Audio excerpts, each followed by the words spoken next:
Hi everyone, Big Mike here. Time for another tutorial. Today we're actually going to be covering the Starfinder RPG from Paizo Publishing, which is built off of the old D20 engine that has been used since 3rd edition of Dungeons & Dragons, all the way up to Pathfinder. So I'm just going to cover a bit of the basics of the D20 system, as we did cover it in our D20 Simple and Pathfinder tutorial, and mostly cover all of the new features that Starfinder brings in. So, let's take it away.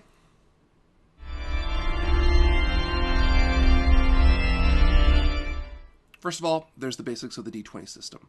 You roll a D20, add the appropriate modifiers, and if you get over your target number, it's a success. If you get a 1, it counts as a critical failure, regardless of how many modifiers you have. If you get a natural 20, it counts as an automatic success, regardless of whatever modifiers you have that would not allow you to normally get it. Simple stuff. It stays about the same. In Starfinder, as in most D20 systems, you pick both a species and a class. Species usually determines what modifies your key ability scores, as is in most other D20 systems. And of course, the key ability scores are, as always, Strength, Dexterity, Constitution, Wisdom, Intelligence, and Charisma. You get a score that gives you a modifier that you add to the rolls that apply to that ability score. Pure and simple. Your class, of course, gives you so many skill points that as you level up, and additional abilities as you go forward.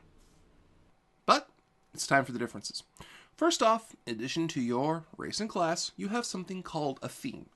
A theme gives you a couple of added bonuses as you level throughout the game. First of all, it gives you an automatic +1 in an attribute depending on which theme you pick. And this can be a theme like Outlaw, Bounty Hunter, or Icon. They're basically, it starts off being as something that just helps define your character's role, but as you go through the game, you get additional abilities. It's kind of like a little tinier, smaller additional class that helps you differentiate your character. On top of that, you don't just have HP anymore. Because this is the sci-fi future, you have something called stamina points, which is an additional set of damage. I'll explain. Stamina points, the principle behind them is there's a certain amount of damage that you as a healthy, scientifically advanced human being can take that you can easily heal with conventional medicine or your own natural healing ability within a short period of time. That is represented by the moniker stamina points. It doesn't matter what type of damage you get in that time, it's just once you take more than that, it takes you longer to heal back from it. So stamina points just take you a smaller margin of time to heal back. Once you cross the stamina points and you're into the health points section, you've taken much more debilitating injuries. Things like massive fire damage to getting your arm cut off, things like that. However your game master wants to represent it, there's no really strong official rules on the subject, apart from the normal ones. But that's just the core principle. You have so much damage that you can heal easily, stamina points, and so much damage you can heal over a longer period of time, which requires more treatment, which is HP or health points. On top of that, you have something called resolve points. Let me explain.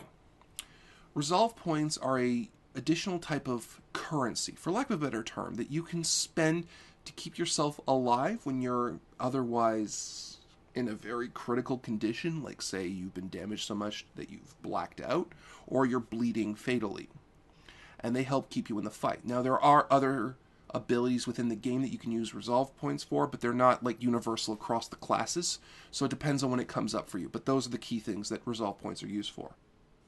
The next big difference is that you have 2 armor classes in this game as opposed to just the normal 1. And of course, the armor class is the number someone has to hit in order to hit you with a weapon. Now, here's the thing. For the most part, you just have the 1 armor class value. It's usually, depending on, again, class and species and all that stuff, your armor that determines what your kinetic or energy armor class value is. Okay, I'll explain. Let's say you're wearing heavy, dense, lamellar armor of some kind. Well, that's not going to do a lot to repel energy weapons, but it is going to do really well at disrupting things like knives, arrows, or bullets and things like that, right? That's the idea. Some armor is better at repelling kinetic weaponry, again, knives, bullets, and arrows, and all that stuff that normally falls under the normal stuff, or some armor is just plain better at repelling energy weapons, like fire damage, and sonic damage, and lightning damage, and just plain old ray guns. That's it. Typically, it'll be the armor you wear that determines that, and for the most part, until you start really making customizations, it's not too different a set of numbers, but again, it depends on what you create and buy as you go through the system. But that's the difference. Kinetic armor value, or KAC repels basically any kind of kinetic weapon, or an energy armor value, or EAC repels energy weapons. That's the difference. Also in Starfinder, the combat maneuver bonus and combat maneuver defense is just straight up gone. If you want to do that kind of an attack where you shove, trip, or grapple someone, the system just adds a straight modifier to your existing stats. That's it. It's not more complicated than that. Combat is otherwise the same. You roll initiative, whoever is fastest goes first, you roll to hit the armor class like I said, and then you roll weapon damage, and that just damages a person accordingly until you burn through the stamina points and then hit points. That's it. It's exactly the same as it is in conventional D20 system as well as Pathfinder. However, this game is called Starfinder, and a big part of this system is the starship you have, as well as the roles you occupy on said starship as you pilot through deep space and find planets and make deals and probably get yourself into much more trouble than you could possibly handle. Space mimics are a thing. Unless your party steals a starship, and that'll probably happen a lot, on average your starship will have a certain level equivalent to your party's level as a whole. This level gives you so many build points to build a starship custom for yourself. And that's the core of it.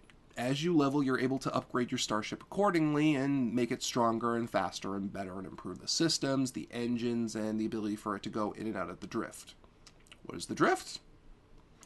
Well, unlike hyperspeed and light speed and all those other types of fast travel, which allow every other sci-fi universe to explain how galaxies can be crossed in an instant, Starfinder has the drift, which is its own plane of existence.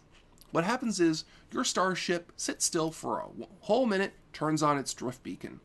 That drift beacon rips your starship and shoves it into a parallel plane where somehow distance is smaller and you rocket towards your destination.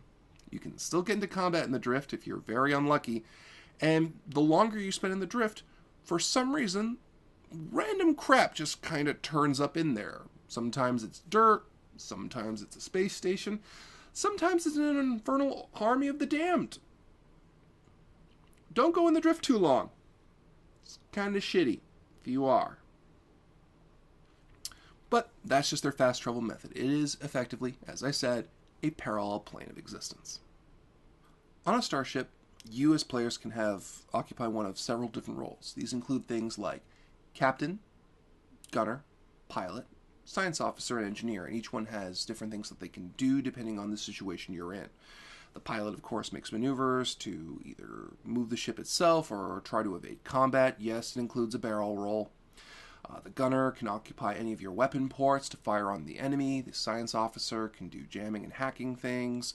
And the engineer can actually issue repairs during combat, while the captain provides boosts to different people as they need to at any phase of combat. Unlike normal combat initiative, ships in Starfinder operate in 3 phases, and they're always in these 3 phases no matter what. There's first the engineering phase, where you can issue repairs or try to boost your systems. There's the piloting phase, where the 2 ships try to outmaneuver each other or reposition so that different weapons can attack different sections of the enemy ship. Also, piloting is where initiative is determined, so whoever is fastest technically goes second in the piloting phase because of the fact that they're reacting to the the slower individual's piloting maneuver, which makes sense. Gunnery, really simple. You shoot at each other, and gunnery happens in the same order of initiative as piloting did. So the idea is just that they're shooting at each other at the same time, but the faster gunner can just be more responsive if he needs to be. Simple enough stuff. Now, ships automatically have a certain amount of shields. Unless they're really terrible, please have shields. So once those shields are destroyed for that section of the ship, you can then do hull damage directly to the ship. Each ship has basically 4 quadrants: the front, the back, and the left and the right. And you should ideally have a gun on either side of all 4 of those sides, as well as one on the top that swivels in any direction. That's just kind of bog standard advice. As well as shields on all 4 of those points. Now, if you want, you can reposition these shields as you need to, but there's a limit on how much shields a certain section can have before it just doesn't count anymore. It's about 10% of the total shield value of the ship.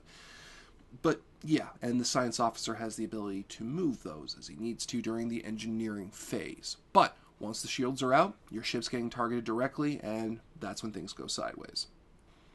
If the ship's HP or hull damage hits the number of 0, the ship is disabled, but it is not destroyed. You have to hit twice the ship's hull points and damage to blow it up completely.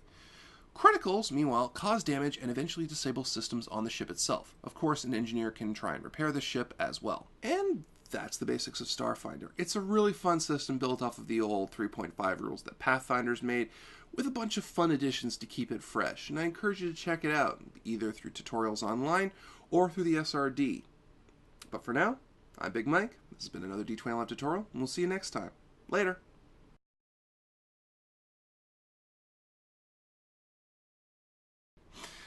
Starships have multiple roles, from captain to pilot to engineer to gunner and science officer. The idea is that these roles are interchangeable as needed in a crisis, and they're rolled for based on your stats. And that sentence was terrible, so I'm going to try again. It could either be better for repelling kinetic weapons like swords or conventional bullets or arrows and all of that business, or I could almost burp in this take and feel stomach acid coming up through my throat. There it is. I'm a classy man. This is actually going really well. These are choice words like outlaw or bounty hunter or icon, but here's the thing with this particular system. I don't know if outlaw is actually a theme, and I'm sure this freaking thing is going to tell me whether or not it is, but this is going to become a blooper now, so ha-ha, weird voice that's right to the right of my head.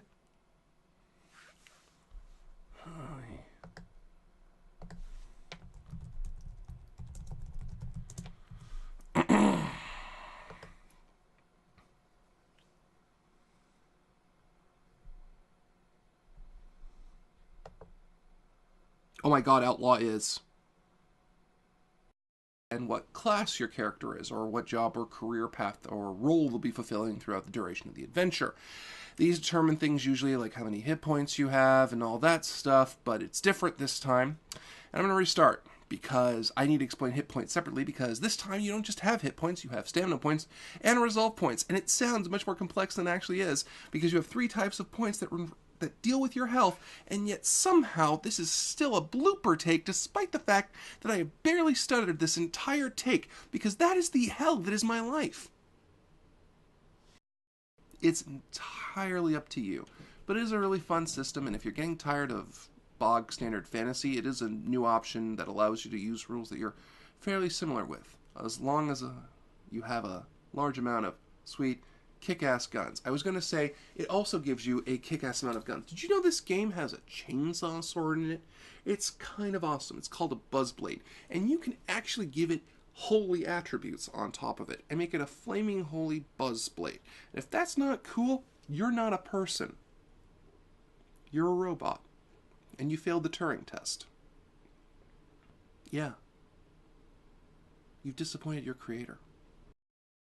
And it's a really fun system. It's pretty simple once you have a good handle on it, and I encourage you to give it a try and go out into deep space and make your own personal adventure that naturally collapses into a disaster. Why can't I talk today? It's the ending. I always have a hard time with the ending. Why do I have a hard time with the ending? I didn't write anything up. The notes are right here. But sometimes I can't speak, and today is a day.